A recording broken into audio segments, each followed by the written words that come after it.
And as promised, Florence Villamineau has joined us on set. It's time for the International Press Review. Hi, Florence. Hi. Welcome back. Thank you.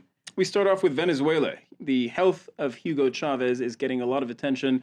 No surprise, especially in the Venezuelan press. That's right. El Nacional says that the president is still missing 1 month after his complex cancer surgery. Now, he was reelected on October 7th and is due to be sworn in for his fourth term on January 10th, so this Thursday. Meanwhile, El Universal points out that the government has said it could delay Chavez's inauguration until he gets better. And this has sparked outrage among the opposition, who accuse the government of violating the Constitution. And the opposition is exploring the different scenarios that could take place on January 10th, as is Libération. And it points out that if between now and Thursday, Chavez announces that he can't fulfill his duties, then it will be the president of the National Assembly, Diosdado Cabello, who will step in and organize elections within 30 days.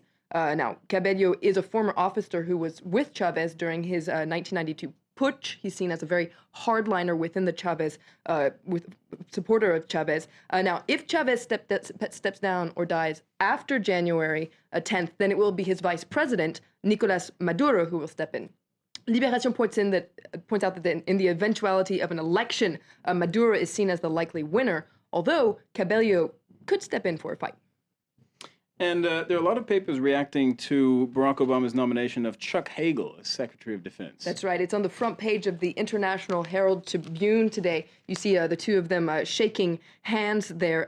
Now, the former Republican senator from Nebraska, has drawn criticism for being too soft on Israel and too hard on Israel, and too soft on Iran. Now, there's an interesting opinion piece in the International Herald Tribune today by Roger Cohen, who says that Hagel is indeed the right choice for many reasons. And the main reason is because he'll provoke a serious debate on what constitutes friendship towards Israel. Now, he points out that this doesn't mean that Hagel isn't a friend of Israel. He's just not the kind of friend that either follows Israel or doesn't. And according to this article in the National Herald Tribune, that's an important debate to have in the United States. Meanwhile, Hagel has given his first interview since his nomination to a local newspaper in Nebraska called the Journal-Star, and he says that critics distort his record and his views on Israel and Iran, and he says he's glad to finally have the opportunity to get the record straight. There's another story you're looking at, and it's in New York State local daily. Very interesting. It released the addresses of people who own firearms. That's right. It released the addresses of people who own firearms in certain communities. This was an article published in the Journal News in New York State on December 23rd in the wake of the Newtown shootings.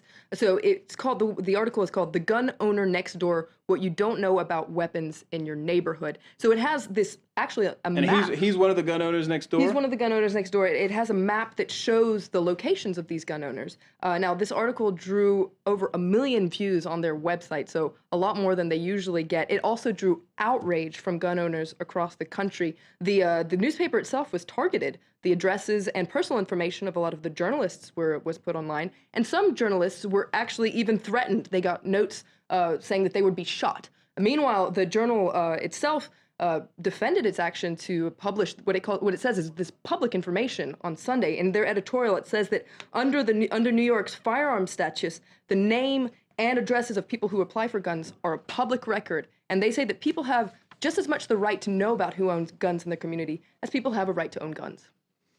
You know, that reminds me of a story years ago in the UK. A tabloid released the addresses, named and shamed sex offenders. And that also created a lot of alarm. Very briefly, Flo, scientists are analyzing the results of the Mars 500 project. That's right. It sounds like the beginning of a bad joke. What do you get when you send 3 Russians, an Italian, a Frenchman, and a Chinese man into space? Well, you get a lot of sleep-deprived people. Scientists are analyzing the physical and psychological results of this Mars 500 project, which put these 6 people in the real-time conditions of a 520-day return mission to Mars. So according to the scientists, a lot of sleep-deprived people, and people tend to get angry among each other. If they want to know more about sleep-deprived, they can come to us on the early morning team here on France 24. Thanks a lot, Florence Villamineau, with a look at the international press.